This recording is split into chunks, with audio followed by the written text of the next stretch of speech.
Bueno, buenas noches con todos y con todas. Gracias por estar aquí. Mi nombre es Manuel Macías, soy el director del Observatorio de Políticas Públicas de Guayaquil y estamos hoy con una nueva jornada, un nuevo conversatorio de las jornadas de Guayaquil, cómo innovamos. Y hoy vamos a hablar acerca de democracia y participación ciudadana en Guayaquil. Em, y la idea es hablar acerca de cuál es el estado actual y los retos futuros del próximo alcalde de Guayaquil para lograr una democracia participativa y de alta calidad en el cantón, ¿no? Y bueno, para eso hemos invitado a dos expertos, dos personas que investigan acerca del tema, que han estado pensando acerca de esto y que nos parece que pueden dar un aporte importante, que lo pueden tomar ustedes como ciudadanía y también asimismo candidatos que se puedan conectar posteriormente, ¿sí? La idea de este conversatorio es que sea un espacio, digamos, académico en primer lugar, pero que sea también, digamos, relativamente informal, donde se puedan ustedes preguntar lo que quisieran y, bueno, pues aprender también acerca de lo que está sucediendo, de las visiones de expertos respecto al tema, ¿sí? Entonces, para eso, hoy día hemos invitado a dos personas. Hemos invitado a David Hidalgo y a Ingrid Ríos, ¿sí? David Hidalgo, que es con quien vamos a comenzar hoy, es arquitecto y urbanista por la Universidad de Guayaquil, es doctor en gestión urbana por la Pontificia Universidad Católica de Paraná en Curitiba, es máster en diagnóstico y reparación de edificios con especialidad en regeneración urbana por la Universidad de Sevilla en España y Politécnica de Lublin en Polonia. Y también es máster en gestión pública por el Instituto de Altos Estudios Nacionales, ¿no? Él va a ser una parte, digamos, de su visión quizás más de planificador, pero también con esta visión política específica. Y por otro lado, y para, digamos, para tener una idea distinta y desde la politología, tenemos a Ingrid Ríos Rivera. Ella es politóloga, ella es candidata a doctora en estudios latinoamericanos por la Universidad de Chile y máster en estudios contemporáneos de América Latina por la Universidad Complutense de Madrid, la Universidad de la República de Uruguay y la Universidad de Costa Rica.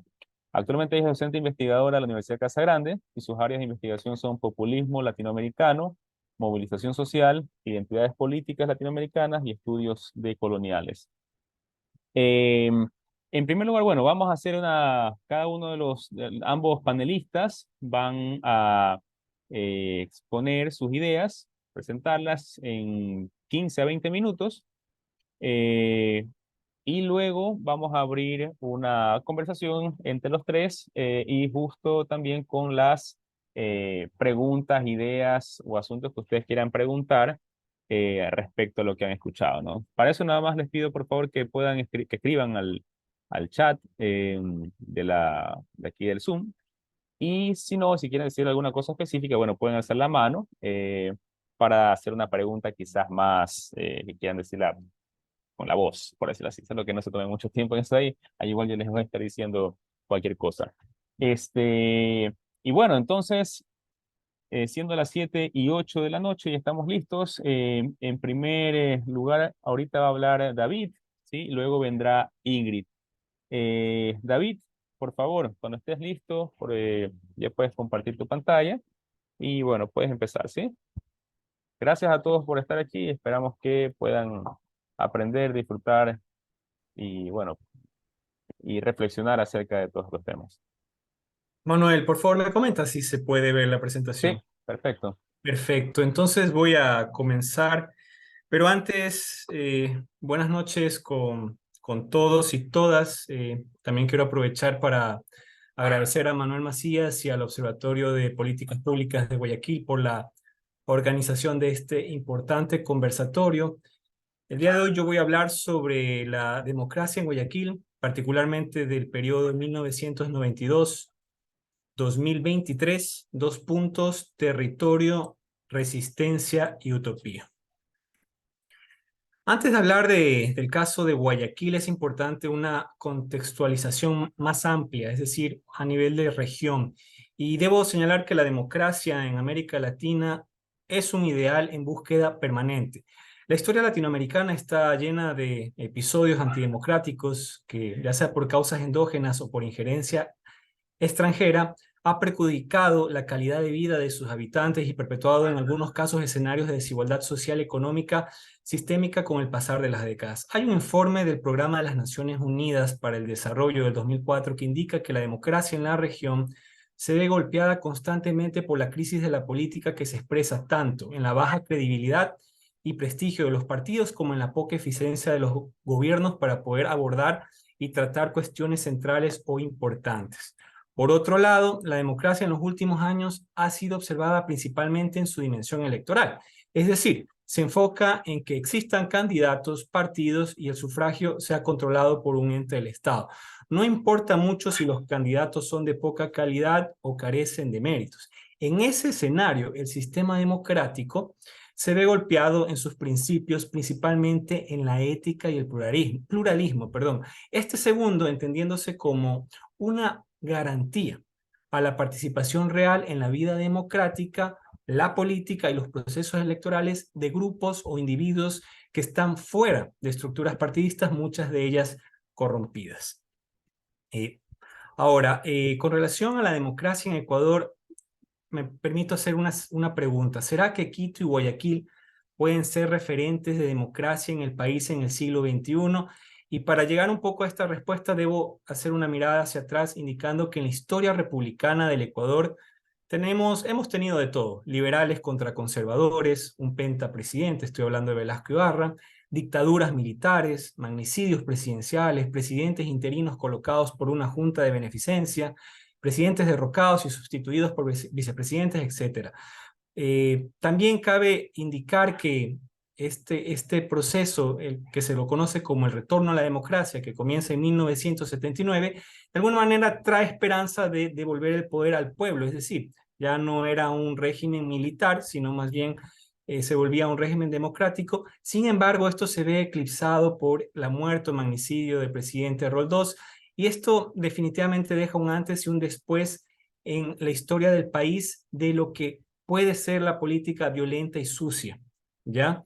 Y bueno, dejando ese tema ahí, quisiera decir que ya para el siglo XXI, recientemente se puede observar tres graves fenómenos políticos que han destruido el juego democrático en el Ecuador. El primero creo que es el ostracismo del expresidente Correa, autoexiliado, con un lawfare y una persecución política sin precedentes, después efectivamente de unos resultados electorales bastante polémicos en el 2017, en esas elecciones presidenciales.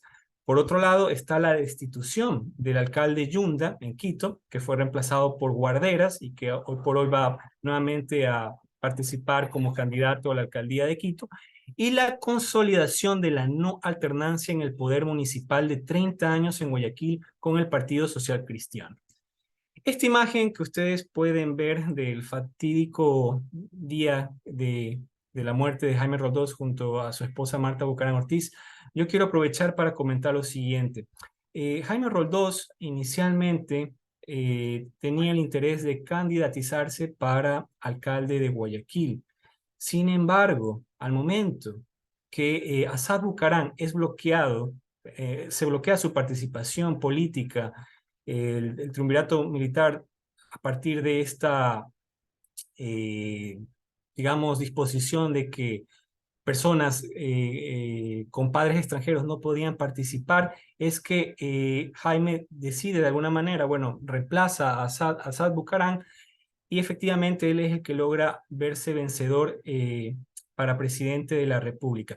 Yo creo que ahí definitivamente tuvimos la oportunidad de ver un gran estadista político como presidente del país, pero al mismo tiempo perdimos la oportunidad de haber tenido esa misma calidad que he destacado como alcalde de Guayaquil, principalmente en un periodo que yo creo que era muy importante, que era finales de la década del 70, inicios de la década del 80 y todo el 80, ¿no? Por decirlo así. Ahora, esto también me llama mucho la atención, que tiene que ver con que el informe de la policía suiza sobre lo que fue el siniestro de la colisión del avión del presidente Roldós había determinado dicho informe el 9 de junio de 1982 que una turbina estuvo apagada durante ese incidente. Lamentablemente, el presidente de la Comisión de Investigación del Congreso en aquel entonces, Ótaro Semena Gómez, como diputado, decide que no era pertinente socializar dicho informe antes del 10 de agosto.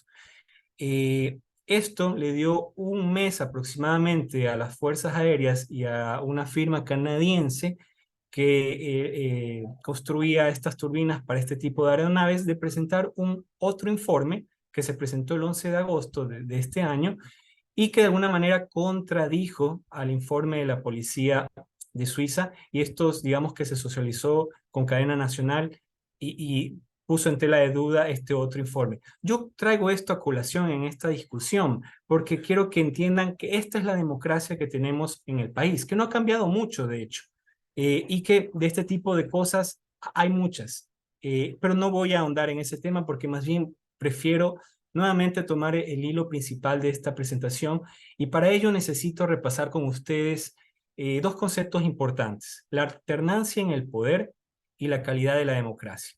Yo voy a coincidir con Barreda, que señala que en los últimos años el estudio de la política latinoamericana ha experimentado una transformación sustantiva una vez que la democracia se ha extendido prácticamente por toda la región. Esto quiere decir que salimos de ese periodo de dictaduras del siglo XX. El proceso de cambio de régimen ya no despierta tanto interés académico. La atención se dirige más bien hacia las características y el rendimiento de las nuevas democracias. Uno de los temas de interés es la calidad democrática. Y con esto, cada vez hay más trabajos académicos que se dedican a examinar el funcionamiento de las democracias y evaluar su calidad atendiendo ciertos patrones. Por otro lado, creo que también es importante tener claro algunas definiciones con relación a la alternancia en el poder y el índice de desarrollo democrático. La primera es un concepto propio de las ciencias políticas que describe la posibilidad de permitir una pacífica alternancia en los líderes y partidos políticos que ejercen el poder político en una nación o una ciudad. Es decir, hay un pacto para que pueda darse pacíficamente esa alternancia. Un día gobiernan los unos, un día gobiernan los otros. Por otro lado, el Índice de Desarrollo Democrático es una elaboración conjunta de la Fundación Konrad Adenauer y de Polilat, que analiza y mide el comportamiento democrático de los países latinoamericanos. Mide el desarrollo democrático con base en 4 dimensiones, que son condiciones básicas de la democracia, respeto de los derechos políticos y libertades civiles, calidad institucional y deficiencia política, y ejercicio de poder efectivo para gobernar. Yo no voy a ahondar mucho en este tema, pero para los interesados tranquilamente pueden revisar más de esto en un futuro. Yo a este punto de mi presentación creo que ya es importante hacer estas preguntas sobre la democracia guayaquileña. ¿Guayaquil vive una crisis democrática o democracia fallida? ¿Estamos sin democracia real como base para el desarrollo integral? Si se mide el índice de percepción de corrupción de la anterior y actual administración municipal, ¿qué resultados se obtendrían? Y una pregunta más: ¿por qué nos va a gobernar 4 años más un partido político que está desde 1992 en la administración municipal? Y creo que es pertinente una pregunta adicional. ¿Guayaquil tiene una democracia de calidad para alcanzar una sociedad más igualitaria, justa y desarrollada? Espero que con esta presentación y más la presentación de Ingrid, espero puedan salir respuestas a estas preguntas planteadas en esta presentación. Ahora, debo indicar que la calidad de la democracia en regímenes democráticos es un debate abierto. Hay aportes muy importantes como los que hace el politólogo argentino Guillermo O'Donnell, donde señala que este tipo de investigaciones sobre la calidad de la democracia han sido criticadas debido a la gran cantidad de conceptos que usan, los cuales han aportado en lo teórico, pero han dificultado el análisis empírico. Por otro lado, el profesor Giovanni Sartori señala que para realizar estas investigaciones y mediciones adecuadamente, es vital que tanto el concepto que se va a utilizar como sus componentes estén bien construidos. Yo creo que esta indicación que hace O'Donnell aquí, refiriéndose al tema de la democraticidad como una otra terminología para hacer este tipo de análisis y estudios, creo que es más pertinente, indicando que la democraticidad tiene que ver con los grados de igualdad y justicia en varias esferas sociales. Me parece que es mucho más pertinente, a mi juicio personal. Pero bueno, ya llegando al final de este slide, debo indicar que en la actualidad existen estudios sobre calidad de la democracia apoyados en el instrumento de medición de la calidad de la democracia del experto italiano en política comparada, Leonardo Morlino. Pero para el caso de Guayaquil, y esto ya es una contribución mía, pienso que el análisis de su democracia implicaría otros factores muy asociados a la realidad política, económica y social que favorezcan principalmente a la evaluación empírica.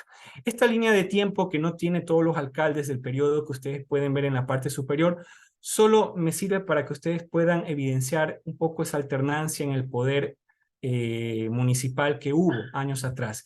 Desde Carlos Guevara Moreno en 1951, luego Pedro Menéndez Gilbert en el 53, luego Emilio Estrada y Casa en los 50, luego nuevamente Pedro Menéndez Gilbert, ambos como representantes de las élites guayaquileñas, luego Asad Bucarán El Haim en los 60, ya para cerrar la década del 60 también, fue alcalde en 2 ocasiones, los tecnócratas Guillermo Cubillo Renela y Juan Pendoladegno, que fueron arquitectos y que no ganaron elecciones populares, sino más bien fueron colocados por las dictaduras. Yo esto lo veo como acierto, si algo positivo se puede sacar de ese proceso de gobiernos militares en el Ecuador. Y ya en los 80 vamos a ver que esta situación con los hermanos Bucarán tiene muchísimo que ver con el magnicidio de Jaime Roldós, que conversaba yo anteriormente, y luego entramos a esta situación de 30 años gobernados por un mismo partido político.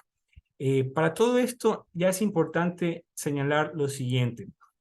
Los medios de comunicación hegemónicos locales han tenido un rol en la deconstrucción de la democracia guayaquileña.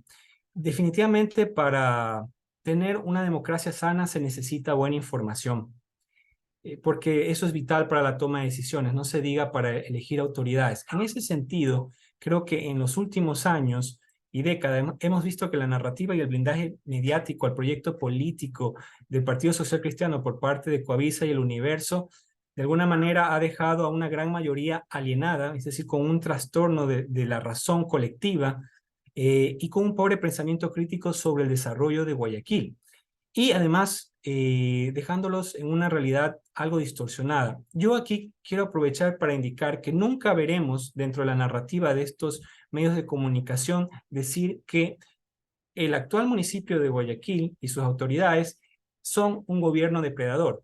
Que en palabras de Galbraith, que es hijo de John Kenneth Galbraith, el economista canadiense, en su obra del 2008 explica que un gobierno depredador es una coalición de gente sin escrúpulos, oponentes del sistema de regulación del cual depende la persecución de fines públicos.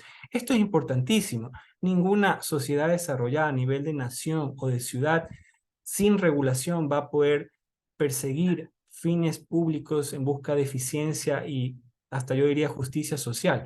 Y completando la idea de Galbraith, con empresas cuyas mayores líneas de negocio compiten o invaden las principales funciones públicas. A esto yo le añadiría personalmente que a lo largo del tiempo estas autoridades han devorado el presupuesto municipal y corrompido, que esto es lo que más me preocupa, muchos espacios de la vida pública, social, económica y urbana de la ciudad, lo que podría también apuntar al Consejo Nacional Electoral del Guayas. Este es un esquema de cómo se ha dado esta deconstrucción de la democracia guayaquileña en las últimas décadas.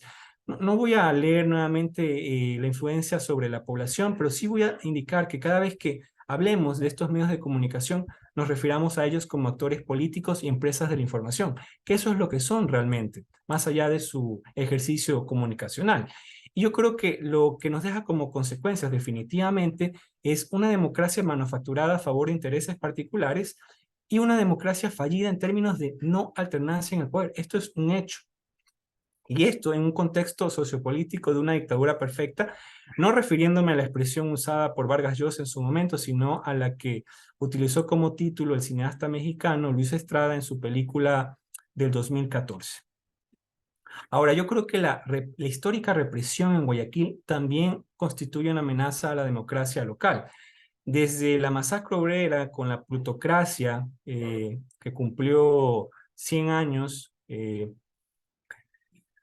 pasando por episodios de con Camilo Ponce Enríquez, el SIC-10, el Escuadrón Volante, con la presidencia de Febres Cordero en los 80, los garroteros con Jaime Nebot, esta imagen de las volquetas en el Puente de la Unidad Nacional con Cintia Viteri, o en el 2020, cuando la gente protestaba precisamente por la corrupción en los hospitales y porque había una pésima gestión de la crisis sanitaria en la ciudad. Pero nuevamente lo que esta población que, digamos, se manifestó en las calles, lo que recibió fue represión. ¿Saben cuál es el problema de esto de aquí? Que esto a lo largo de la historia ha intimidado a muchos y muchos han decidido no participar de una manera más activa en los asuntos públicos de la ciudad. La represión genera miedo. Ahora, dentro de todo esto que he mencionado, creo que es importante señalar esto, porque en los últimos 20 años se ha alimentado cada 9 de octubre la idea de enraizar a la fuerza en la población local los valores cívicos, yo le diría trasnochados, del separatismo e independentismo como ideologías, donde además se ha prostituido a la palabra libertad. Aquí, lamentablemente, en Guayaquil, estas autoridades, con sus valores, han usado la palabra de libertad como un sinónimo, restándole valor, nunca agregándole valor, como un sinónimo de podemos hacer lo que nosotros queramos y que no nos van a controlar ni decir qué hacer. Y yo creo que eso ha sido bastante grave.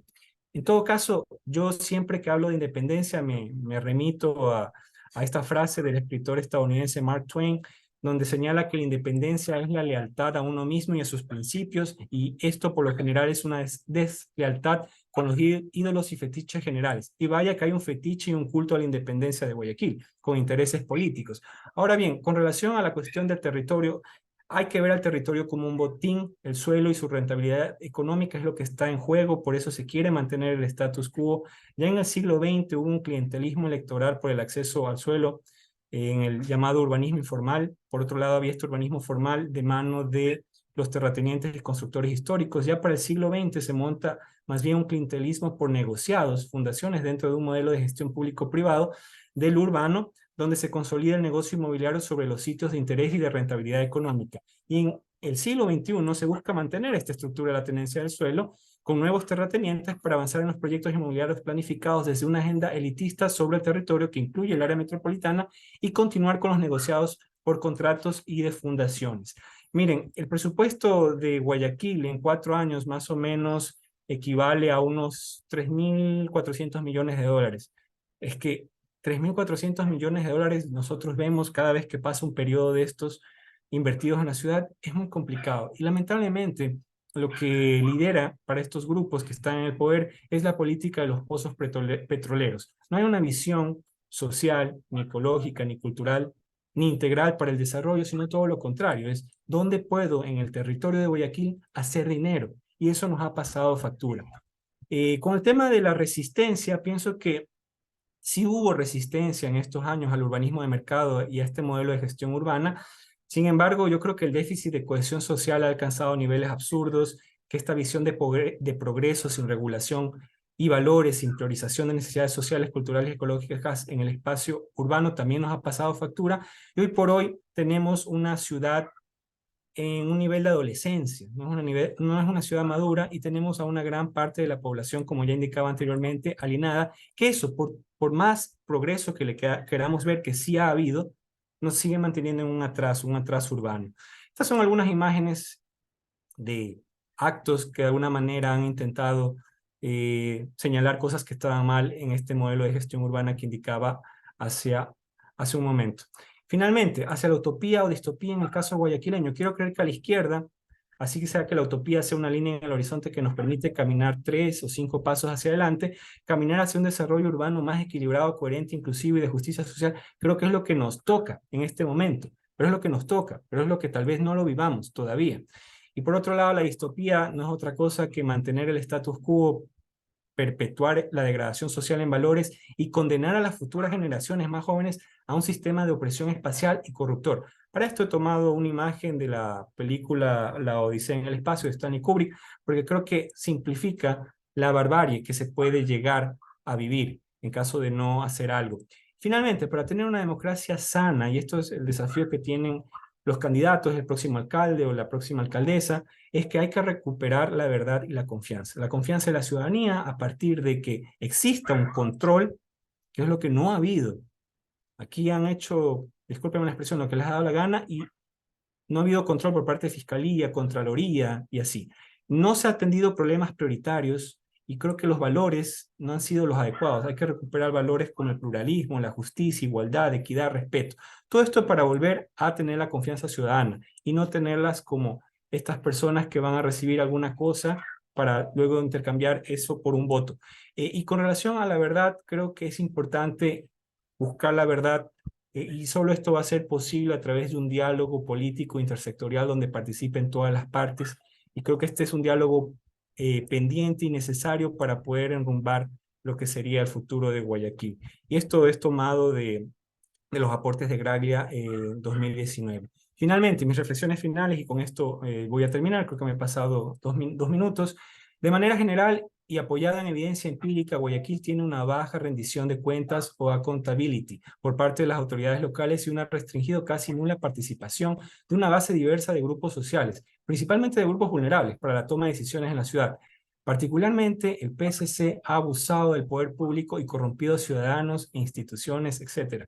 Finalmente, no existe alternancia en el poder y en estas 3 décadas no se redujeron los niveles de desigualdad en la toma de decisiones, consolidando una democracia no desarrollada, bajo un régimen de gobierno local que ha ampliado las asimetrías sociales, económicas y urbanas entre sus habitantes.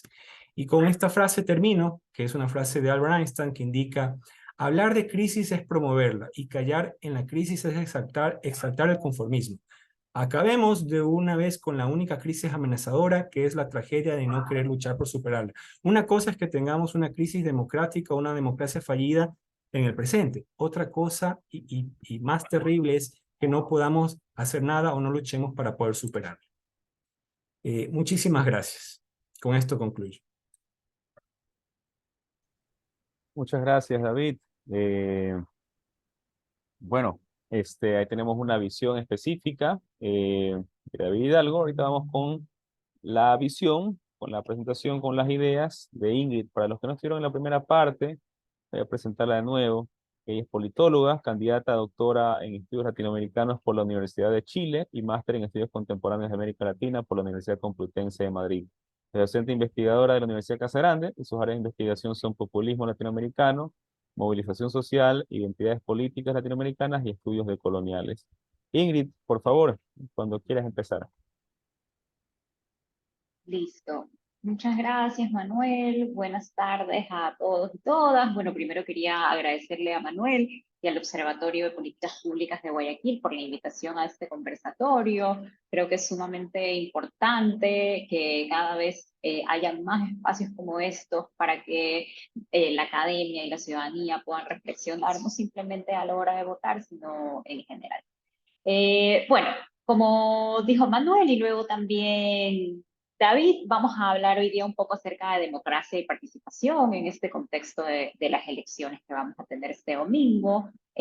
Siento que las dos presentaciones me parece que se van a complementar bastante bien, la de David siendo un poco más teórica. Yo he querido hacer una presentación presentando los resultados o la información que tengo de diferentes actores guayaquileños acerca, no tanto de las elecciones, pero en general sus percepciones acerca de Guayaquil desde un punto de vista también socioeconómico y político, ¿no? Entonces, tratando de responder a esta pregunta que es: ¿cuál es el estado actual y los retos futuros del próximo alcalde de Guayaquil para lograr una democracia participativa y de alta calidad en la sociedad de Guayaquil? Entonces, estas van a ser mis ideas principales. Creo que es necesario comenzar como un poco al revés, ¿no? Si estamos pensando cuáles son los retos para lograr una democracia de alta calidad, tenemos que preguntarnos qué es una democracia de alta calidad, ¿no? O sea, como reflexionar acerca de eso. Luego, la situación actual desde las voces de los guayaquileños y guayaquileñas, los retos también desde la percepción de los ciudadanos y unas reflexiones finales. Ok, no voy a adentrar mucho, creo que también, y por eso decía que siento que las dos presentaciones se complementan, porque David esbozó muy bien como todo este marco teórico de la democracia, de que podemos pensar acerca de la democracia, ¿no? Solo para, y algunas cosas que me llama la atención y me gusta como empezar desde la base, digamos, ¿no? Si estamos reflexionando acerca de la democracia y pensando en cómo hay que mejorarla o tal vez de construirla y de una forma más latinoamericana, entonces hay que pensar en la epistemología. ¿Y cuál es la base? La política moderna inaugura esta idea del ciudadano, ¿no? Una persona que es reconocida por el Estado por medio de sus deberes y derechos con la sociedad. Y entonces también estamos en esta época en la que parece que estamos ejerciendo nuestros deberes como ciudadanos y reclamando nuestros derechos. La representación se ejecuta por medio del voto, el pueblo, y el pueblo siendo también como este concepto o término que generalmente utilizamos, pero que también se vuelve más popular en época de elección. Elige a sus representantes por medio de la instauración del sufragio. No obstante, la aplicación del voto es limitado a solo una parte de esta población, ¿no? Entonces, vemos desde este comienzo que el sufragio popular se limita a unas clases letradas y a los ciudadanos que se consideraban dignos en base a este estatus social, reputación, moral, virtud y buenas costumbres. Entonces también mi reflexión va por el lado, y no para enfocarme, no para enfocarme totalmente en el voto, sino a quienes somos partícipes de este sistema político y de esta democracia, que si bien uno de los canales de participación es el voto, no es exclusivamente este, pero que también es limitado, ¿no? En la teoría estamos pensando en una democracia que es inclusiva y participativa, pero ¿qué pasa en la práctica?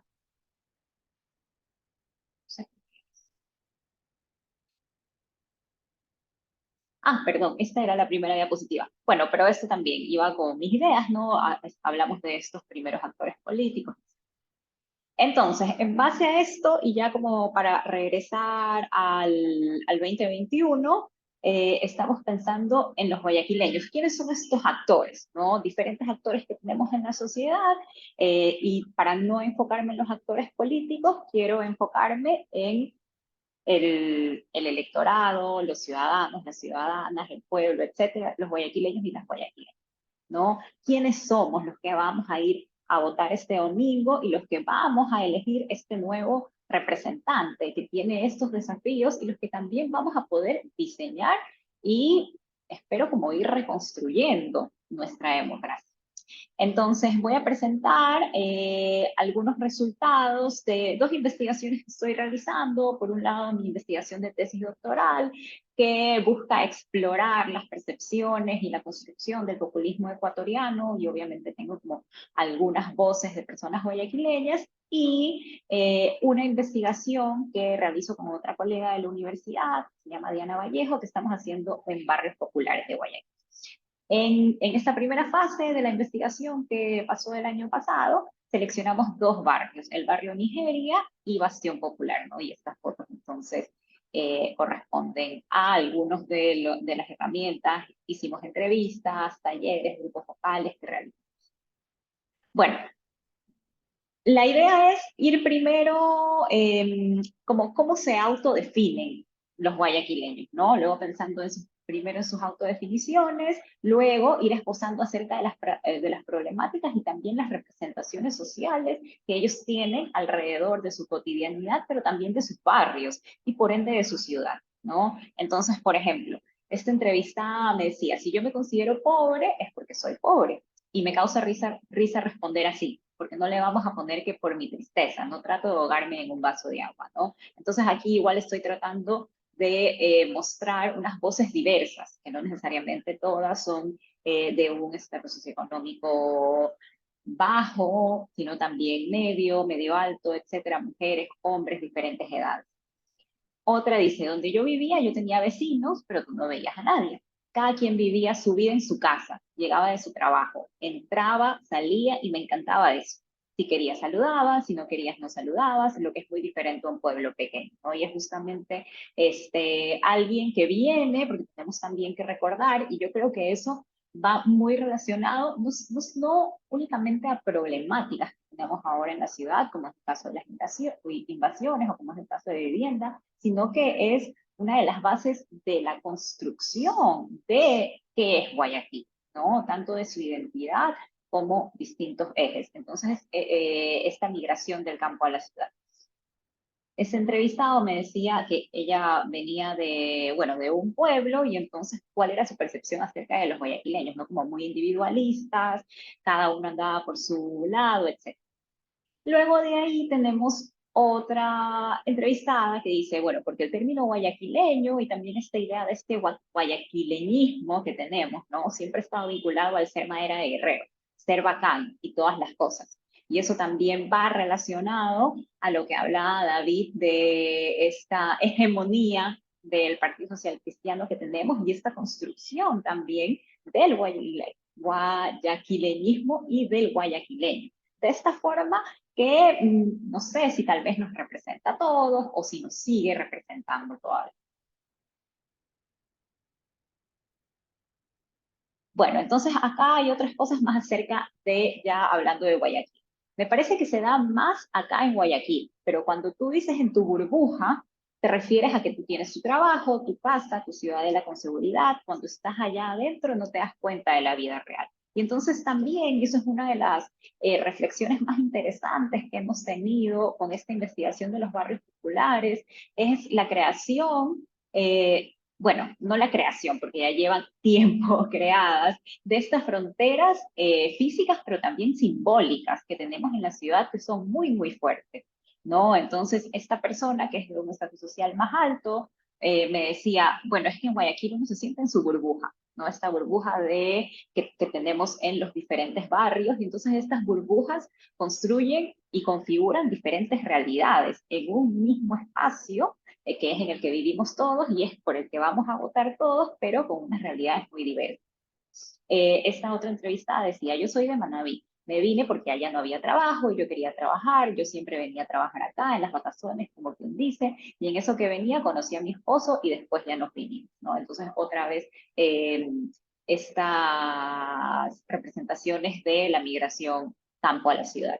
Y esta cita que me pareció muy interesante, que bueno, no es así, o sea, es más larga, y la entrevistada, que es más joven, me decía, bueno, claro, lo que dicen la gente como mis padres o mis familiares, etcétera, tú no sabes cómo era Guayaquil antes, ¿no? Y esto creo que es como debemos tenerlo en ese imaginario, y ese imaginario que se relaciona directamente a este partido que tiene tanto tiempo en el poder, que se está religiendo todavía, y un poco el discurso y la retórica que ellos construyen, ¿no? Este Guayaquil de antes, este Guayaquil de antes, 30 años, o sea, que si bien se ha cambiado, yo creo que sí nos tenemos que interrogar si en todo este tiempo de esta administración ha seguido cambiando. ¿Ya? O sea, digamos, decir este Guayaquil de antes o cómo era este Guayaquil de antes, parece que se ha agotado un poco. Bueno, entonces ya aquí entrando a algunas de las problemáticas, tenemos esta cita también de una entrevistada que ella no es de un barrio popular, pero trabaja mucho con barrios populares, y entonces me pareció interesante como recoger cuál es su percepción, digamos, desde afuera, ¿no? Y en la literatura también que nosotros estamos manejando en la investigación se habla mucho de estas fronteras y este afuera y adentro, ¿no? Uno entra al barrio, sale del barrio, entra a estos espacios, sale de estos espacios, a pesar de que estamos compartiendo todos los mismos espacios. Entonces, el simple hecho de pasar de una parte urbana a algo que ni siquiera estaba asfaltado, tener que caminar tierra por un montón de minutos para llegar a un barrio, cosas como, por ejemplo, ni siquiera tener acceso a aguas, cosas que hablamos en las aulas de clase, hablamos de la desigualdad y hablamos de un montón de cosas, pero luego eso yo lo veía en el día a día y era el resultado de una política.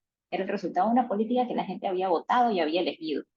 Por ejemplo, empecé a trabajar mucho en el tema de los desalojos, y como era el municipio que desalojaba personas, viviendas enteras, era conocer eso de primera mano y palparlo. Porque una cosa es leerlo en un libro, leer un reportaje, ver un video, y otra cosa es palparlo. Fue eso, a través del trabajo, que me permitió ampliar un montón de ideas que ni siquiera medio las vimos en la universidad y ya. Por eso yo siempre digo que tuve mucha suerte, porque esas cosas, si no las ves en la universidad, no las ves en tu trabajo, en el día a día, pasan desapercibidas. Fue ahí como comencé a cuestionar un montón de ideas políticas, procesos políticos. Entonces también me gustó incluir esta cita porque me parece que denota una de las problemáticas que creo que es de las más importantes cuando pensamos en las elecciones, en la democracia, en la participación política, que es este desconocimiento del otro. Ya, nuevamente, ¿cómo votamos? ¿Estamos votando individualmente o cómo participamos o cómo pensamos la política? ¿No? ¿Le estamos pensando de una manera individualista o le estamos pensando de una manera colectiva? En teoría, deberíamos pensarla de una manera colectiva, ¿no? Al final estamos todos luchando por este bien común, pero no podemos pensarlo de una manera colectiva si tenemos tanto desconocimiento del otro y el otro próximo, ¿no? Al que está al lado mío, al que convive pasando esta frontera, que sin querer o queriendo hemos ido creando y reproduciendo a través de los años. Y luego ya tenemos estas citas de los barrios específicos. Y he tomado esta de Bastión y la siguiente de Nigeria porque creo que se contrastan muy bien y aquí ya vemos el tema que muchos, y como lo hemos visto en los discursos de los candidatos, en el debate, etcétera, que lo que está obviamente, por obvias razones, ¿no? El tema de la inseguridad, pero también cuáles son estos problemas estructurales cuando pensamos en la problemática de la inseguridad. Entonces, en Bastión las personas nos dijeron, en todos los bloques de Bastión no hay seguridad. Por eso aquí en Bastión la mayoría de bloques o de cuadras ha tomado la decisión de poner portones, por la misma razón de las drogas, sicariato y todas esas cosas. Ese es el presente. Pues antes Bastión era diferente. Sí habían rateros, ladrones, pero te robaban tus pertenencias, no más. Ahora te roban y te matan, o te matan simplemente, sea que tengas algo o no. Ahorita sí, Bastión está demasiado complicado. Por eso vuelvo y repito que muchos hemos tomado la decisión de poner portones así, para estar un poquito, se podría decir, enjaulados, pero seguros. Y es como muy fuerte esta cita al final, al ver esto de prestar un poquito, se podría decir, enjaulados pero seguros. Y algo también que nos, o sea, una de las reflexiones y que nos ha sorprendido acerca de los barrios, es que la inseguridad, no simplemente la inseguridad que ya no está, o sea, sí inseguridad, pero también que lleva ya a que la problemática sea la violencia, no simplemente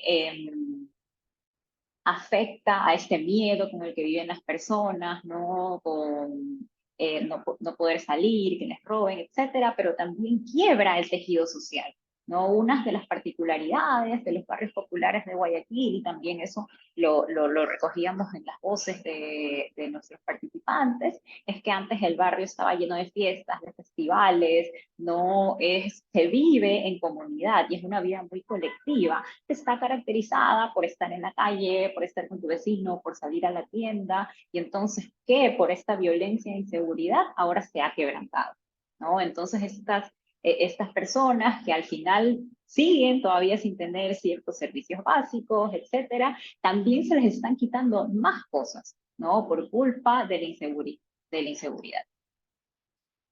Y luego, en cambio, por otro lado, nos sorprendió mucho, ¿no? El taller y el grupo focal que tuvimos en el barrio Nigeria, ya que ellos nos dicen, en la isla Trinitaria tenemos la escuela de boxeo, la cancha de fútbol que entrenan estos chicos, hay bastantes cosas aquí, no todo es inseguridad. Existe un gimnasio, que obviamente no son relucientes, grandes, pero sí existe gym aquí. Hay bastantes lugares, por ejemplo, salones de belleza. No es que sea desolado, mejoró lo que es la isla Trinitaria y barrio Nigeria. No es que estamos en el vacío o en el desierto, ¿no? Y entonces fue completamente un contraste. Nosotros tenemos también, como nosotras, muchas reflexiones desde la parte metodológica y del investigador también al hacer estas investigaciones en este contexto de inseguridad en los barrios y cómo nosotros también teníamos estos miedos ahí y cómo nos sentíamos.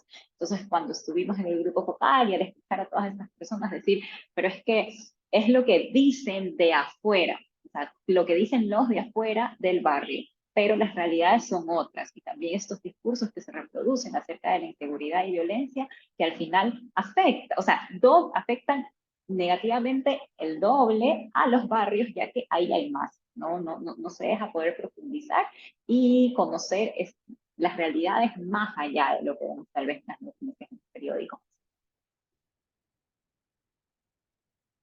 Bueno, Por último, tengo aquí, entonces los resultados de un taller también que hicimos con mujeres que eran de diferentes barrios, ya no solamente de Bastión Popular y el barrio Nigeria, sino también de partes del sur, del norte, etcétera. Y les pedimos y nos parecieron como muy interesantes las respuestas, que identificaran cuáles eran las características de su barrio, las características que nos hablaran un poco acerca de sus vecinos, que identificaran las debilidades y las fortalezas de su barrio, ¿no? Entonces, como características, y esto también para pensar nuevamente en quiénes somos los guayaquileños, ¿no? Entonces, ellas nos decían, la bulla es como denominador común, mucha fiesta, un barrio vinguero, digamos, pero esto de muchos bingos como acción colectiva nuevamente, ¿no? Como la materialización de esta acción colectiva en los barrios, y que hay siempre mucho movimiento. En el tema de los vecinos, hay familiaridad, pero también hay individualismo. Entonces, es una dualidad entre una cercanía y una lejanía. Las participantes, al hablarse de sus vecinos, se dan cuenta que el barrio y sus integrantes son parte de la esencia del barrio, ya que uno se construye en relación al otro, ¿no? Pero también, si bien a veces dicen que igual son individuales y tal, nos decían, bueno, pero cuando toca ayudar, entonces ayudamos todos, trabajamos como una comunidad, etcétera. Y también que es muy interesante, pero como tal vez para otra presentación, hablar de estas diferencias culturales entre la sierra y la costa, que también en cambio en las entrevistas que estoy realizando para mi tesis salen muchísimo al hablar acerca de esta identidad nacional y de las identidades regionales. Luego, como debilidades, está obviamente el narcotráfico e inseguridad, amenazas a partir de símbolos distintivos, ¿no? Obviamente como que las bandas, los lobos, los tiguerones, los lagartos, esto de que hay pillos buenos, ¿no? Y entonces también esta idea que al final se convive con estas bandas, o sea, conviven pero de manera muy cercana, entonces también la relación que tienen es otra. Nunca hay que pasar por los mismos lugares, cómo también desarrollan mecanismos de autodefensa, ¿no? Y la falta de servicios básicos, que a pesar que la inseguridad ya es el tema primordial, no deja de faltar esto, ¿no? Entonces, como para no olvidarlo, porque también creo que en el discurso de estas elecciones ha sido como la inseguridad y cómo tratamos con la inseguridad como tema primario, sin darse cuenta que es que no se puede atacar la inseguridad si primero no pensamos en las cosas que están abajo, en las cosas estructurales. Y luego las fortalezas, fue difícil para ellas denominar fortalezas, fue la tarea más difícil para las participantes. Pero algunas de las cosas que dijeron fueron acerca de los habitantes, ¿no? Somos gente pacífica, somos gente colaboradora, etc. Bueno, entonces, en base a todos estos discursos, estas voces de los guayaquileños y las guayaquileñas, yo me he planteado esto como retos y les he puesto físicos muy abstractos, pensando en algo físico como infraestructura, como los servicios básicos, pero abstractos también pensando, por ejemplo, en el otro, ¿no? Y ya lo dije, lo repito, creo que es lo más importante, el desconocimiento que tenemos del otro. Y el desconocimiento de estas subjetividades, de estas realidades diversas, que al final deben ser unos lentes con los cuales debemos analizar las propuestas de los candidatos y debemos pensar también y reflexionar el voto. Luego tenemos la violencia que permea y quiebra los tejidos sociales ya de nuestra sociedad guayaquileña en general y también específica. Pensamos que no, pero sí. Y el no pensar en cómo quiebran los tejidos sociales de otros sectores con más necesidades, creo que es un desacierto y hace también que se empeore, ¿no? Esta inseguridad.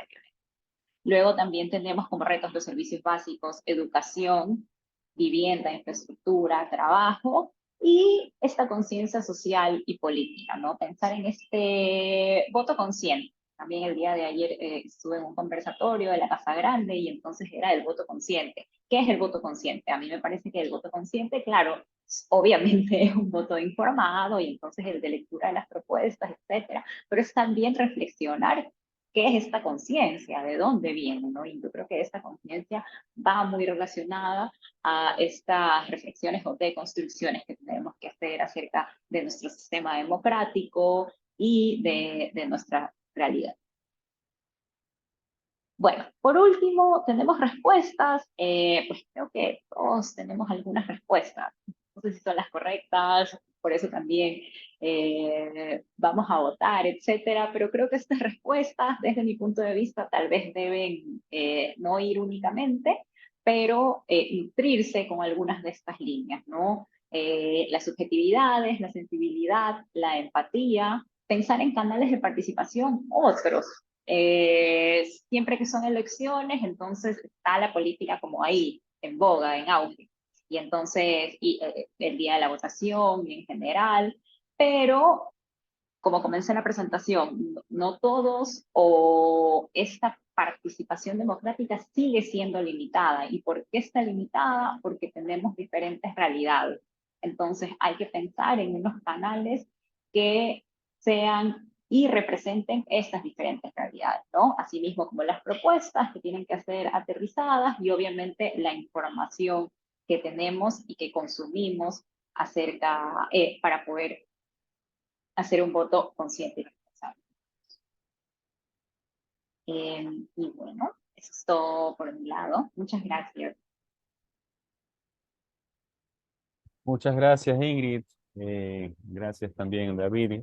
Muy interesantes las dos posturas. Creo que justamente como ustedes dicen, se complementan, ¿no? David con una visión macro de la democracia en términos del régimen quizás que se vive, distintos asuntos históricos, e Ingrid quizás con una visión un poco más micro desde la parte de la investigación empírica, ¿no?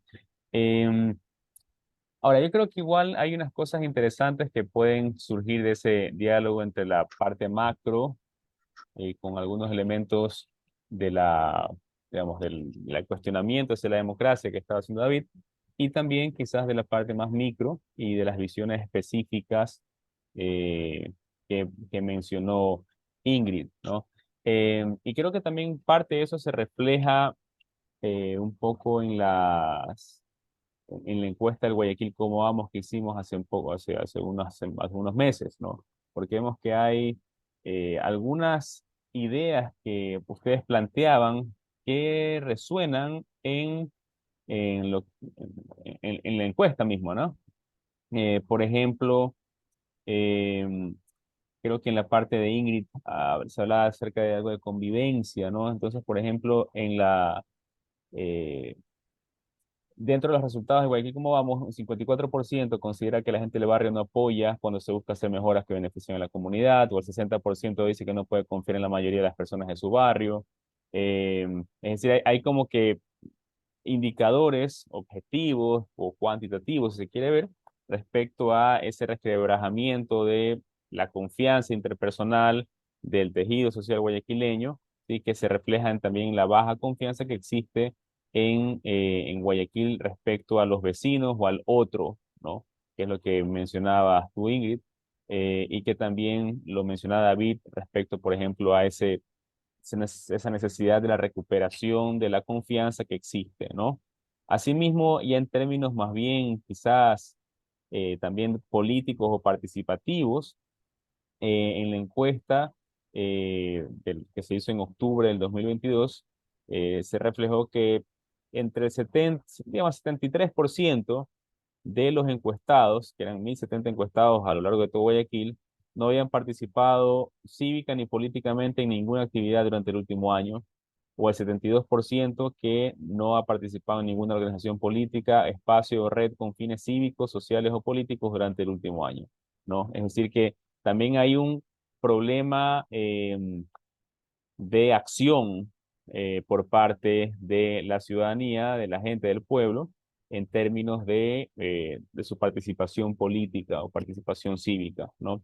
Ahora, eso sin duda creo que dificulta un poco o dificulta mucho que se pueda consolidar la democracia o se pueda salir de una democracia en crisis o fallida, porque claro, porque al final de cuentas la democracia debe ser tratada de ser vista desde la ciudadanía y ejercida por la ciudadanía, no tanto delegada en los representantes.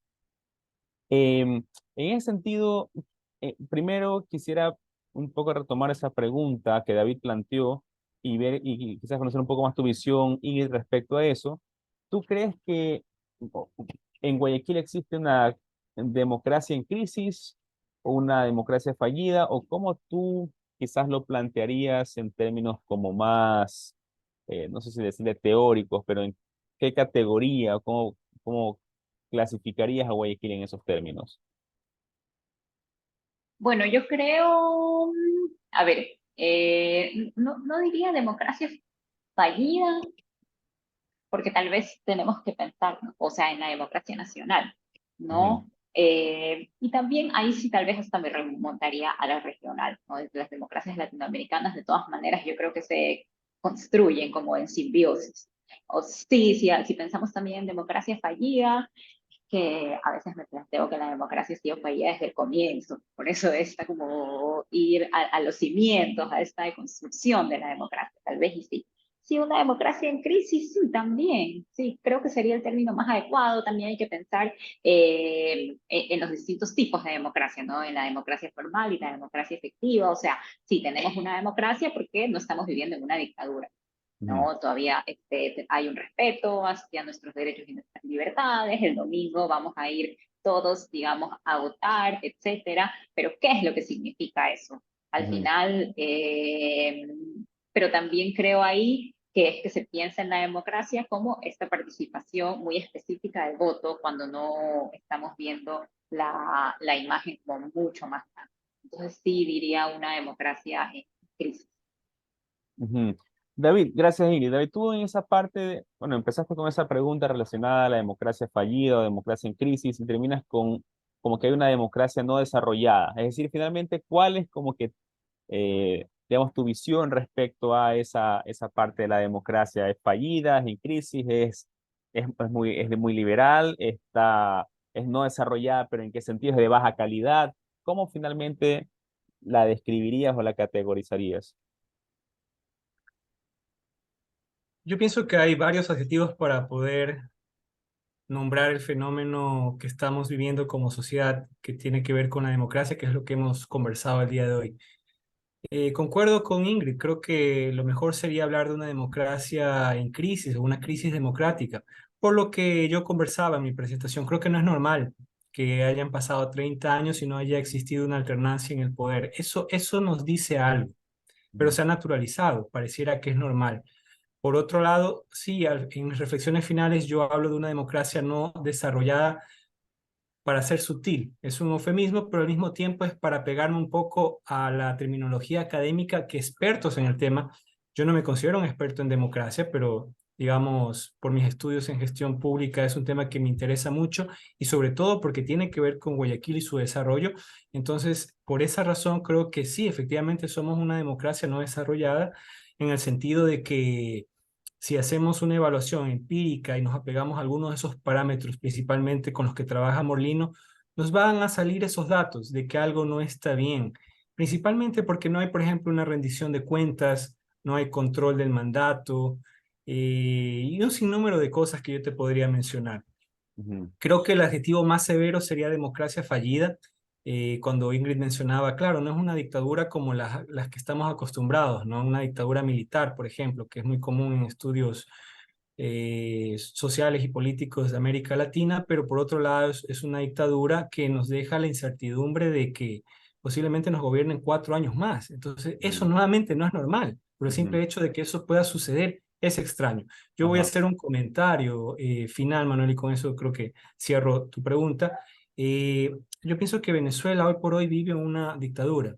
Comenzó con Hugo Chávez en 1999 y lo continuó Maduro. Si uno hace el cálculo, son más o menos 24 años. Y ya ustedes saben, por las noticias, por todo lo que se ha generado a partir de ese régimen, lo que ha sido el sentir popular del pueblo venezolano, y no quiero ni siquiera tocar el tema de la migración, que nosotros hemos sido un país receptor de migrantes venezolanos desde que ese régimen se instauró, principalmente en los tiempos de Maduro. Ujú, 24 años aproximadamente. En Guayaquil vamos 30, como decía, con la incertidumbre de 4, y es completamente normal. Entonces, eso yo creo que sí demanda que la academia estudie de una manera más rigurosa y estricta eso que está sucediendo, porque los medios de comunicación no lo harán o no van a manifestarse para intentar esclarecer por qué nos está pasando eso. Lo Ujú. cual, insisto, está naturalizado, es normal, normalizado, pero al final termina siendo un poco anormal por la Ajá. cantidad de años y por la no alternancia en el poder. Ujú. Una cosa antes de pasar a las preguntas del chat, que me queda quizás como para tratar de sintetizar o unir un poco sus presentaciones. Em, digamos que por un lado Ingrid hace un análisis de una descripción de las visiones y las voces de alguna gente, ciudadanos, del pueblo guayaquileño, eh, que son digamos, que expresan preocupación, que hay ciertas cosas que también preocupan, de las visiones respecto a que hay pillos buenos, muy ligado al que el que roba con tal que hace, que no importa que robe con tal que haga. Y también hay como que estamos muy pendientes en términos de las elecciones, ¿no? Dentro de toda la democracia como tal, sí, queremos ver quiénes van a llegar al poder, etcétera. Pero viendo un poco la situación en la que está el guayaquileño, la ciudadanía guayaquileña, el pueblo guayaquileño, ¿ustedes creen que, o cómo ven la parte de la cultura política de los guayaquileños, que si tiene quizás, digamos, tiene una cultura política democrática, o es más bien autoritaria, o más bien la ven como que sus valores, creencias y actitudes hacen que sea difícil que compagine la democracia con la cultura política que existe y con la forma en que, digamos, baja participación, bajo nivel de confianza, o cómo ven ustedes ese quizás choque que puede haber entre el régimen como tal y la cultura política y la forma de actuar, pensar, sentir de los guayaquileños? No sé si comenzamos con Ingrid, solo para mantener igual el mismo ritmo, Ingrid. Ya, listo. Bueno, yo creo, a ver, es una pregunta compleja igual, ¿no? Y tampoco quisiera como hacer un dictamen, Ujú, no verlo así como que sí, los guayaquileños por cómo somos. Y es súper interesante porque y al estar leyendo como las citas de mis entrevistados y decidiendo cuáles iba a poner, había una chica que tenía como una dualidad, que ella hablaba mucho de este guayaquileñismo, pero luego decía, es que los guayaquileños somos así, como sabidos, somos vivos, nos gusta hacer esto, y entonces por eso tenemos, claro, también esta conciencia política, digamos. ujú, Y me parece que esto sí es verdad, pero tampoco debería ser algo negativo, ¿no? Y por eso decía como que no quería dictar una sentencia, ujú, porque somos de esta manera, entonces eso es igual a no claro. tener una conciencia política, ¿ya? Porque en verdad también, y cuando hablamos acerca de política, es que hay muchas definiciones y significados que le atribuimos a la política y también cómo experimentamos y practicamos la política, ¿no? Y por eso quería hacerlo desde las voces de estas distintas personas, porque si bien muchos de ellos, al momento de preguntarles acerca del voto, no por quién van a votar, sino de sus experiencias pasadas en las votaciones, o etcétera, sí había como una apatía, ¿no? Yo voy a ir a votar, la verdad que yo voy a votar por el certificado de votación, solo por eso, etcétera. Pero entonces en su discurso sí pude identificar otras prácticas políticas, ¿no? Prácticas políticas dentro del barrio, tal vez no únicamente al escoger los líderes, pero esto de poder organizarse para acercar los barrios, ¿no? Que es algo que debería tal vez hacerlo el gobierno local, pero no lo hace y ellos lo han pedido, tampoco lo hicieron y entonces decidieron unirse para hacerlo. Ya, Ujú, bueno, pues el guayaquileño vivo lo hizo él o ellos, pero también ha encontrado diferentes mecanismos para poder defenderse, ¿no? ujú, Entonces, no es negativo ahí. Eh, y también pienso, mm, de nuevo, hablando como, o sea, si esto nos va a llevar a una democracia como de alta calidad. Bueno, ¿qué nos referimos a esta democracia de alta calidad? ¿Con quién con quién nos estamos comparando? Y si hablamos entonces localmente, y también algo que salía en las entrevistas era esta comparación, como dije, el regionalismo con Quito. ¿No? O sea, en Quito tal vez tienen también otro tipo de racionalidad política, bueno, pero ¿por qué forma? Y entonces también no reflexionar un poco cuáles son estas características, tal vez políticas que tenemos como guayaquileños. No estoy segura, y ahí sí creo que también sería un poco un tema nacional al hablar tal vez de este clientelismo o paternalismo, ¿no? Ujú, Que sí creo que tiene mucho que ver y si lo hablamos con el partido que está en el poder y que lleva 30 años en el poder, ujú, ¿no? Pero también siento que hay que mirarlo un poco con pinzas. A veces hablamos acerca de este clientelismo y paternalismo como, claro, le doy al votante lo que quiere y entonces por eso tengo su voto. Pero, ¿cuáles son estas necesidades o cuáles son las demandas de estos ciudadanos?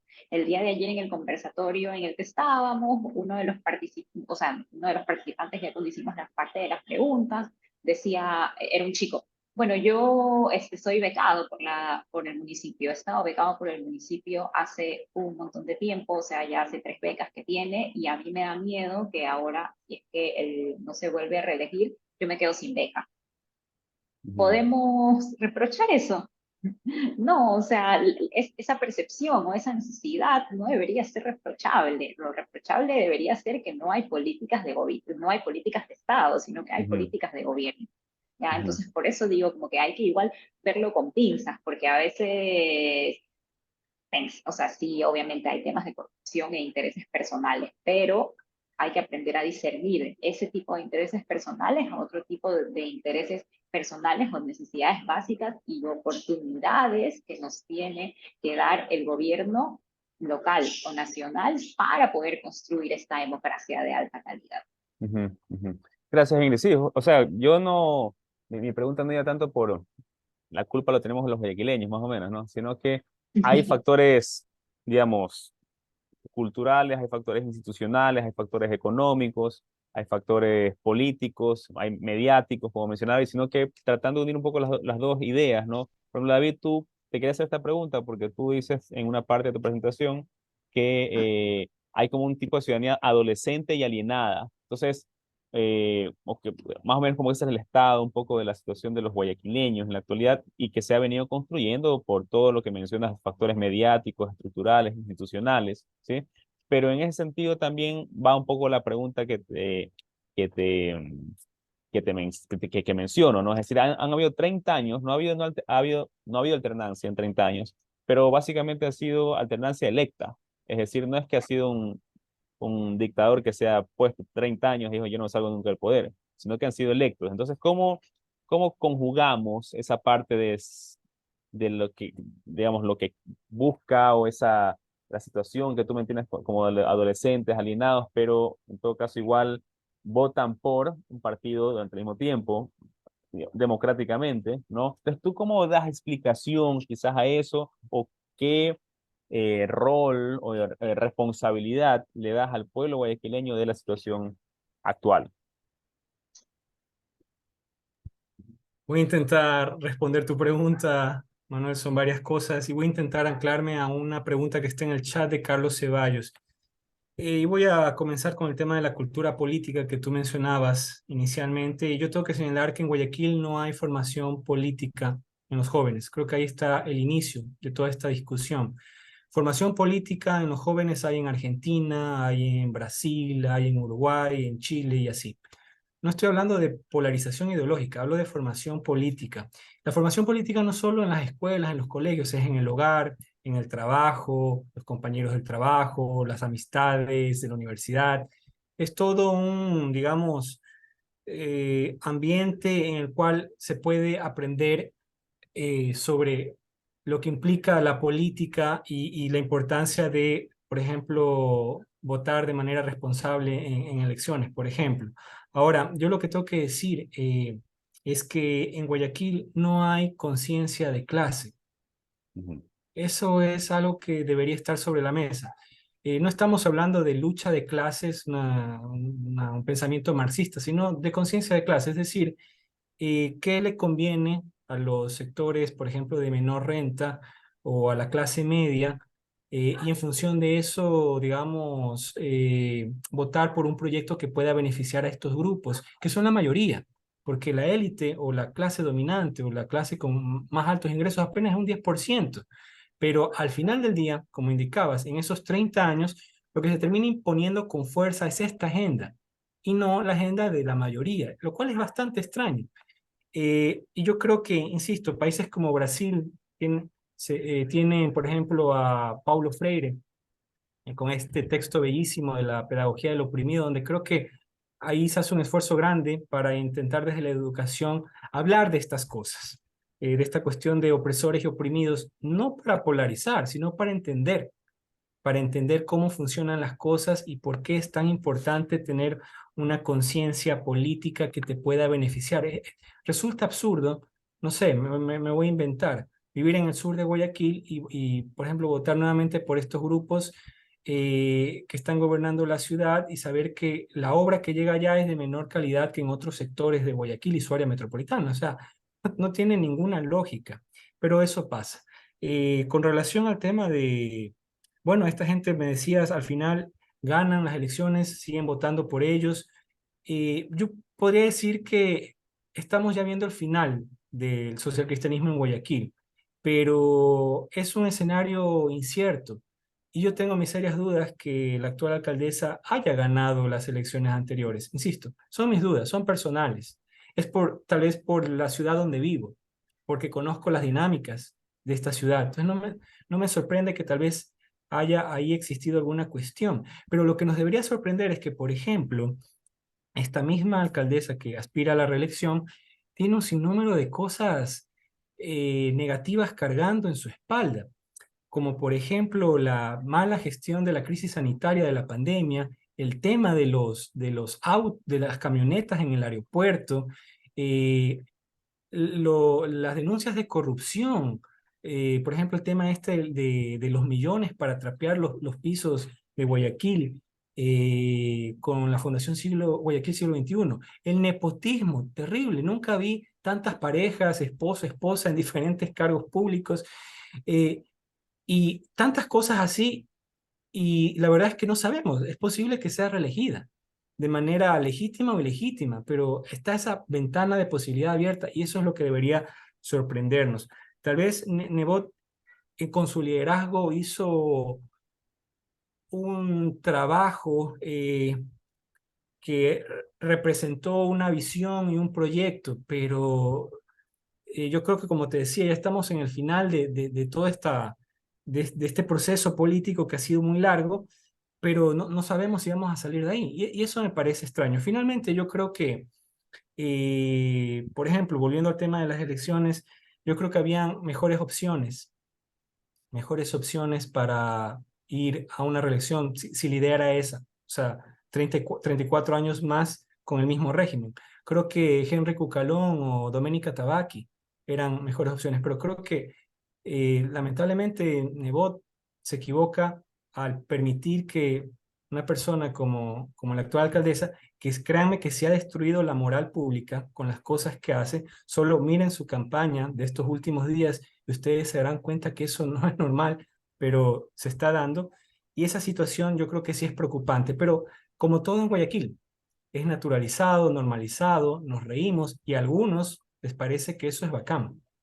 Y finalmente yo para cerrar un poco esta pregunta y voy a intentar responder la de Carlos en el chat. Yo nací en el 84, Carlos. Para mí Guayaquil es una ciudad portuaria que tiene sus propias dinámicas, siempre fue un poco hostil para el de afuera.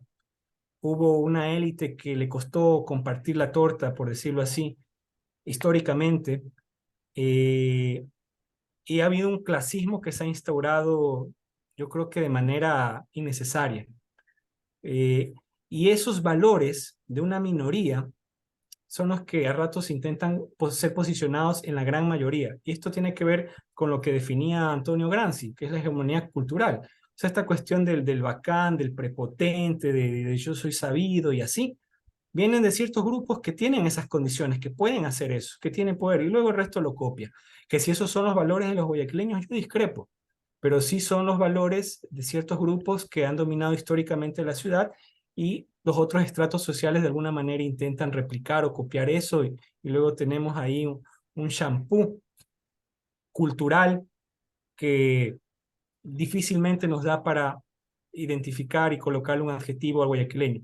Yo creo que uno de los grandes desafíos, Manuel, sería intentar construir ese guayaquileño gentil, que no sea sabido, que no se corrompa fácilmente, eh, que sea educado.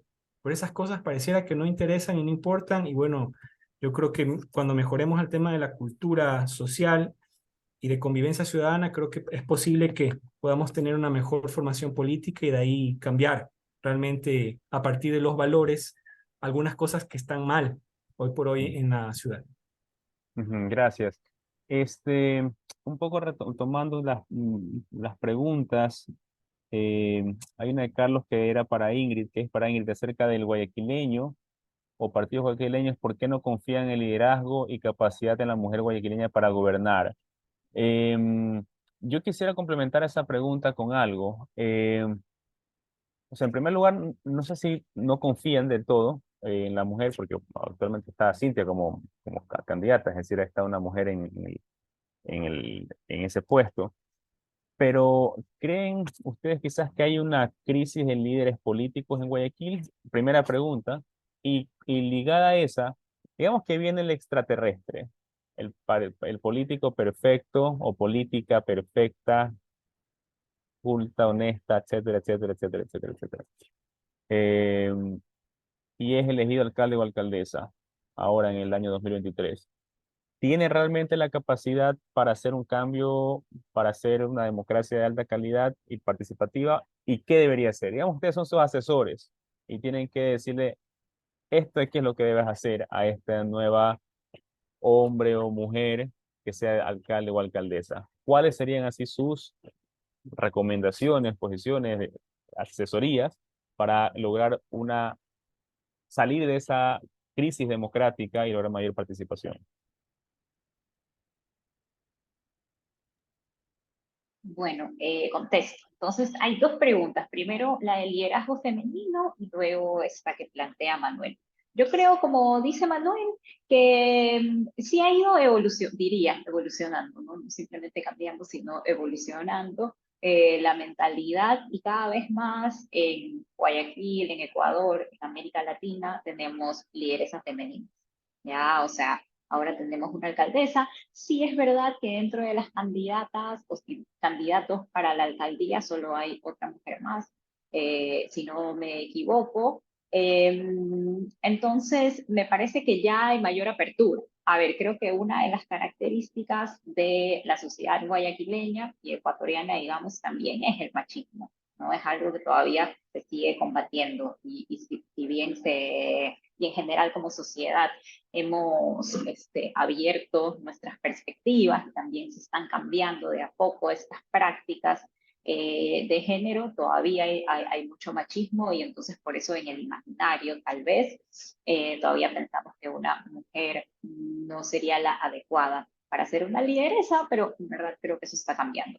Ahora, también si pensamos, y nuevamente, y por qué como retomar esta parte micro, porque tenemos unos imaginarios, unas representaciones sociales tal vez generales, que son ¿no? de esto de que es el hombre, de gobiernos paternalistas, etcétera, pero luego también si vamos más adentro, al barrio, a las comunidades, a los hogares, etcétera, hay muchos hogares, y yo creo que en Guayaquil también se da mucho como matriarcales, donde al final la líder o la cabeza del hogar es la mujer, y en otros diferentes espacios.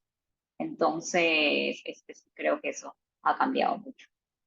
Y la segunda pregunta que planteaba Manuel, a ver, yo creo también, y que, bueno, David, sobre todo desde su profesión, un poco lo tomó en su presentación, yo creo que en Guayaquil algo, en general en muchas sociedades, pero tal vez en Guayaquil particularmente, o se nota más, en la construcción de la identidad guayaquileña y por ende de estos imaginarios y esta conciencia política, es muy demarcada por el territorio y el espacio físico y cómo se ha ido construyendo y reproduciendo ese espacio físico, ¿no? Tenemos una ciudad que en verdad es hostil, una ciudad un poco hostil y nuevamente hablando de estas barreras físicas y simbólicas, ¿no? O sea, ¿por qué no, algo que decía David en su intervención anterior, algo, ¿por qué no tenemos esta conciencia política? Es también porque no hay voluntad, ¿no? Tanto desde las clases en el poder, ¿no? La élite en el poder, pero a veces no hay voluntad política desde la sociedad civil tampoco. Pero también porque no tenemos los espacios, o sea, Guayaquil es una ciudad donde es imposible estar como en el espacio público, poder reunirse, poder conversar, poder conocer al otro, poder caminar, ¿ya? Entonces, obviamente, también este individualismo, esto de cerrarnos, no nos permite conocer estas distintas realidades. Entonces, yo creo, y si fuera asesora de nuevo alcalde o alcalde extraterrestre utópico, creo que esto es algo súper importante, ¿no? Esta toma del espacio público como una herramienta para poder cambiar y construir otro tipo de conciencia social, ¿no? A eso me refería un poco también para estos canales de participación. Obviamente la educación, que yo creo que es, y la educación es también la base del problema de la inseguridad, del narcotráfico y la violencia. Pero también es una educación, o sea, que desde el hogar y obviamente en las escuelas y en los colegios, pero ahí volvemos de nuevo a estos lugares de ocio, ¿no? O sea, muchos de los jóvenes, los adolescentes que ahora están siendo reclutados para el sicariato, para el narcotráfico, por un lado no pueden, no tienen las oportunidades de ir al colegio y a la escuela, probablemente sus padres pasan trabajando todo el día y entonces no están tan pendientes de ellos. Pero claro, si hubiera otros espacios de recreación, entonces también es una forma de poder atacar esta problemática. Entonces creo que hay como muchas aristas, obviamente, pero o sea, para nombrar una, me iría por ahí. Chévere, gracias, Ingrid. David, tu visión. Bueno, mi visión para poder asesorar a alguien en este tema que has planteado, eh, creo que tendría que indicar lo siguiente. En, en- en Guayaquil, con respecto al tema, quiero comenzar con el tema de la mujer. Nuestras experiencias con alcaldesas no han sido buenas a la fecha. O sea, tenemos el caso de Elsa Bucarán y de Cintia Viteri. Yo, desde una mirada objetiva, técnica, profesional y académica, pienso que no nos ha ido bien. Todavía no llegó esa política que sí las hay en Guayaquil. Mujeres muy inteligentes, preparadas, brillantes, pero todavía no llegó. Yo espero seguir vivo para ver que llegue, porque todavía no llegó. Y estamos a la espera, pienso, muchos ciudadanos de ver ese liderazgo femenino, pero que no copie prácticas patriarcales, que eso es lo que precisamente hizo Cintia Viteri y lo llevó a un nivel más degradante en el sentido de cosas que creo que eran completamente innecesarias, que vimos en su postura, en su forma de ser, en sus actitudes, creo que eran innecesarias. No tengo nada más que decir al respecto. Y creo que lo que le podría decir al próximo alcalde o alcaldesa como asesoría sería que hay que recuperar la confianza ciudadana, que era un poco el cierre de mi presentación, donde me apoyaba con Graglia, y también ya gobernar en función de la verdad. Y yo creo que Guayaquil después de 30 años se merece destapar esa olla y hablar con la verdad de muchas cosas que no están bien en Guayaquil. Pero eso no se hace todavía. Y eso creo que sería lo más preocupante. Caso contrario, seguir engañando a la gente, seguir manteniendo el discurso, la misma retórica, y eso yo creo que sería preocupante. 4 años más de eso es terrible. Y ojo, en estas conversaciones que teníamos sobre la identidad del guayaquileño, a mí me queda claro que el guayaquileño y la guayaquileña, que podrá tener miles de adjetivos, el que me queda muy claro, sí, es que es frontal. Es frontal para decir las cosas, pero en política pareciera que eso está averiado, que ese chip está dañado, porque se calla mucho para mantener el status quo, seguramente porque es un tejido social que, como tú indicabas, Manuel, casi que se ha destruido en, en, en una parte y por otro lado, muchas personas se han hecho ese sistema, a esa estructura social. y de ahí es que se calla mucho, y esa cualidad hermosa de los guayaquileños y guayaquileñas de ser frontales en política no sale a la luz, y creo que eso es un problema. Así que ojalá el próximo representante en el sillón de Olmedo pueda definitivamente gobernar con la verdad, que eso no se ha hecho. Y por otro lado, que se gane la confianza ciudadana a partir de algunos de los elementos que yo mencionaba de Graglia, como por ejemplo que haya un control en el gasto presupuestario y de las acciones que se hacen desde el municipio de Guayaquil. Ujú. Sería eso. Gracias, David. Una cosa que me pareció interesante respecto a, bueno, a sus dos intervenciones. Por ejemplo, ya ha sido como que un asunto que se ha repetido en los otros conversatorios respecto a la recuperación del espacio público. Quizás antes se lo hablaba más de la planificación urbana, el desarrollo urbano, como un asunto más material, ¿no? Pero al final de cuentas, la recuperación o el espacio público, la recuperación del espacio público es en el fondo también la recuperación del ágora democrática.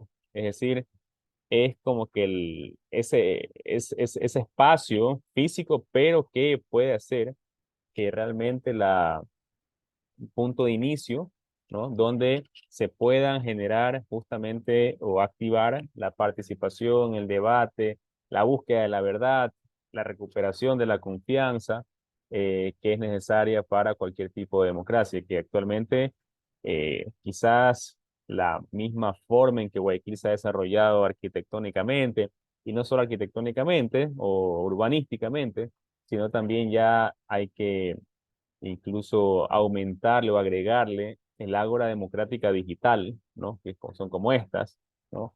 Que es donde se pueda justamente poder ejercer eh, hacer un ejercicio de ciudadanía, de debate, crítica y de búsqueda de la verdad. Que creo que me parece que es como que el punto medular, quizás, y virtuoso, de donde puede surgir la confianza, la participación, la rendición de cuentas, eh, y, digamos, la parte formativa, educativa, de búsqueda de la verdad también. Eh, lo que me queda como una duda, quizás ¿es eso algo que debe hacer un gobierno, un gobernante, o algo que debemos hacer nosotros desde la academia, desde la sociedad civil? Es decir, ¿estamos esperando que nos eduquen o qué? Como que no sé cómo ven ustedes esa parte del rol de la sociedad civil, el rol de nosotros como ciudadanos, etcétera, a partir de eso. Y qué tanto realmente un alcalde o alcaldesa está interesado, tiene capacidad para hacer ese ejercicio político, pedagógico, ¿no? No tienen comentarios quizás al respecto, así abiertos, nada, no es ninguna pregunta específica.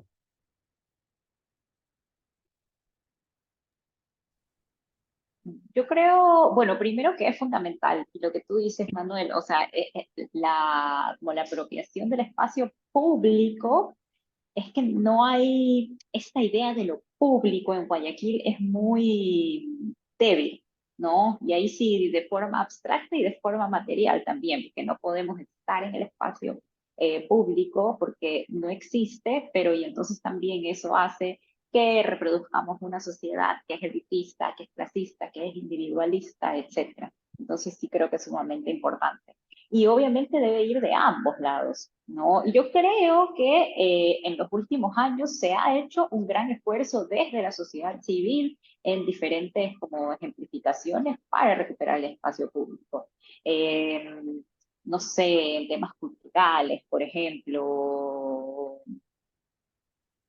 bueno, también desde el espacio barrial, etcétera, pero sí creo que no es exclusivo de la sociedad civil, sino que sí tiene que ir a la par con el gobierno local, ¿no? También porque la creación, digamos, de estos espacios públicos, entiéndase parques, entiéndase que en Guayaquil todo es concreto, no hay plantas tampoco, eso sí va desde el gobierno local. De ahí, desde la sociedad civil, sí es esta demanda y también, ¿no? Ir utilizando el espacio público, que a veces ese poquito que tenemos tampoco no lo utilizamos ni lo aprovechamos, ¿no? Y como, pero también ahí viene un poco con el pensamiento que tenemos y bueno, tal vez con otras características, con el contexto, etcétera, ¿no? Algo que llama mucho la atención también de Guayaquil, a pesar de que se habla del del Gran Guayaquil, que es San Borondón y Durán, es toda la migración que hay ahora hasta San Borondón, ¿no? Y entonces, nuevamente, de como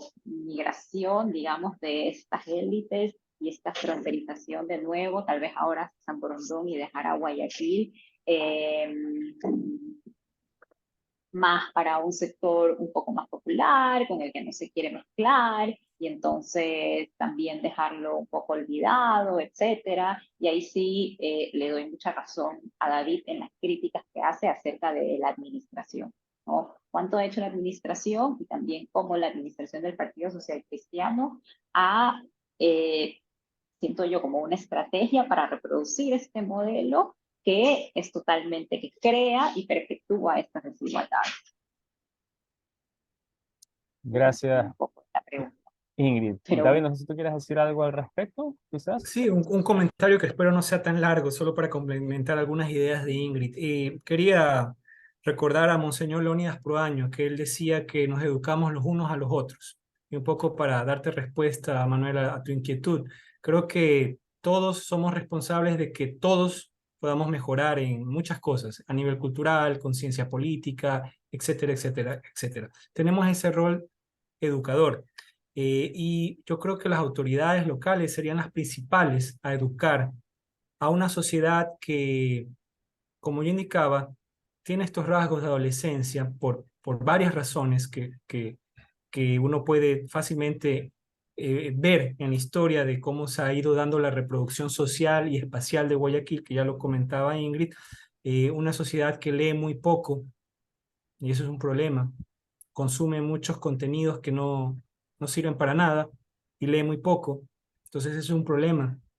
Y creo que conociendo esa situación, precisamente ese rol educador debe nacer de un civismo y de una identidad consciente de esta problemática.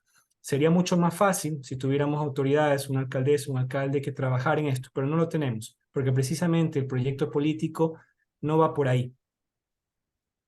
Sabemos que a la gente ilustrada fácilmente la pueden oprimir o le pueden vender humo. Entonces, en ese sentido, yo creo que lamentablemente eso no se da en Guayaquil. Y como decía Ingrid, más bien la sociedad civil ha tomado un liderazgo para crear espacios de encuentro, para que nos podamos encontrar, para que nos podamos conocer, para que podamos confiar en el uno en el otro. Ya hablábamos de que Guayaquil tiene esa hostilidad por un sinnúmero de razones sociales y espaciales, y estos espacios de encuentro creados por la sociedad civil han sido estos puentes para de ahí tejer iniciativas, intercambiar ideas, pensar que se puede vivir diferente y mejor. Yo quería cerrar esta intervención mía indicando que, bueno, yo hice mi doctorado en Curitiba y yo al final de mis estudios allá terminé admirando muchísimo más el proceso de planificación y desarrollo urbano que tuvo esta ciudad a cargo principalmente del arquitecto Jaime Lerner, a quien tuve el gusto de conocer en su cumpleaños número 80 y que ya falleció lamentablemente. Y en un libro de un colega decía que la principal visión o ideología que tenían Lerner y estos arquitectos que estaban transformando Curitiba era convertir a la ciudad en un gran lugar del encuentro. Un encuentro de verdad, no como un encuentro que nos vendieron por ahí. Y yo creo que Lerner lo logró. Solo basta caminar por ese espacio público en Curitiba, visitar esas plazas, esos parques, y que ese es ese gran lugar de encuentro para que los curitibanos puedan, como decía, ¿no? Encontrarse, conocerse, y solo así creo que se puede construir una sociedad sana, ¿no? Confiando los unos a los otros. Caso contrario, no confiamos en nadie, vivimos nuestra vida de la manera más individualista posible, nos importa muy poco lo colectivo y lo público, y yo creo que ahí vamos hacia el lado de la distopía, hacia el lado de la barbarie. Y por último, nosotros como ya adultos, hablo de las generaciones del 80, tal vez los del 90 y así, muchos ya tienen familias, tienen hijos. Para nosotros es duro, un poco, pero sabemos sobrellevarlo. ¿Se imaginan cómo va a ser después para nuestros hijos y así? Más bien, ahí está el gran desafío de intentar que sea mejor para ellos y intentar ya no normalizar esto que nos han vendido, que nos dicen que así es Guayaquil, así debe ser y así siempre será. Muchas gracias, David. Bueno, ahorita que terminas con Curitiba, me estás de acuerdo también de Porto Alegre y justamente quería resaltar un poco, quizás hemos hablado de mecanismos mediáticos, culturales, educativos, el rol que tiene la alcaldía, la alcaldesa, el alcalde. Y claro, yo creo que al final de cuentas un asunto que es clave es si algo podemos esperar de un alcalde o alcaldesa es que al menos active, promueva los mecanismos políticos institucionales que tiene a su alcance, ¿no? Para promover la democracia y la participación. Y en ese sentido tenemos presupuestos participativos que no son muy participativos, que deben potenciarse. Existe la posibilidad de asambleas populares o asambleas ciudadanas como mecanismos de participación, que eso lo debemos activar nosotros mismos y pueden inscribir en distintas maneras. Existen los mecanismos de veedurías ciudadanas, que en los últimos 4 años en Guayaquil no ha habido ni uno. Existen formas de rendición de cuentas que deberían ser mucho más profundas y no simplemente del, como cumpliendo la ley, pero sin mucha eh, participación real. Es decir, ahí creo que lo que debemos apuntar es a esa parte, a esos mecanismos institucionales que pueden ser formativos, que pueden ser de encuentro, que pueden ser institucionales, que pueden poner la planificación en el ojo de los ciudadanos, ¿sí? Y bueno, esa es también un poco la idea de lo que queremos ir haciendo con estos conversatorios y con un proceso formativo posterior que es ligado a lo que es la Escuela de Participación Ciudadana, que alguna vez hicimos como Observatorio de Políticas Públicas de Guayaquil y que queremos hacer ahora en una segunda edición, justamente empezando este nuevo proceso o periodo de gobierno, sea quien sea el alcalde o alcaldesa, ¿no? Y que justamente podamos a partir de ese espacio quizás llenar estos vacíos o estos asuntos que hemos identificado como de los cuales también tenemos responsabilidad, pues, ¿no? No simplemente la responsabilidad está en el gobierno, sino también en la sociedad civil, en la academia y en el pueblo no organizado, por decirlo así. Bueno, ya tenemos 1 hora 40, 1 hora y media de conversatorio. Yo les quiero agradecer a los asistentes, a las asistentes, por sus preguntas. Disculpen si algunas no las tomamos. Estuvimos ahí tratando de que tenga un hilo conductor la cosa. Entonces ahí tratamos de alimentar algunas preguntas con esas ideas. Pero bueno, en todo caso esperamos que hayan disfrutado, aprendido, reflexionado respecto a lo que se presentó y acerca de la democracia y participación en Guayaquil. Les agradecemos y bueno, quiero dejar simplemente para que den unas últimas palabras, quizás Ingrid y David, como a modo de despedida. Y por mi parte les agradezco también a ustedes por su participación, dedicación y tiempo a este espacio. Ingrid.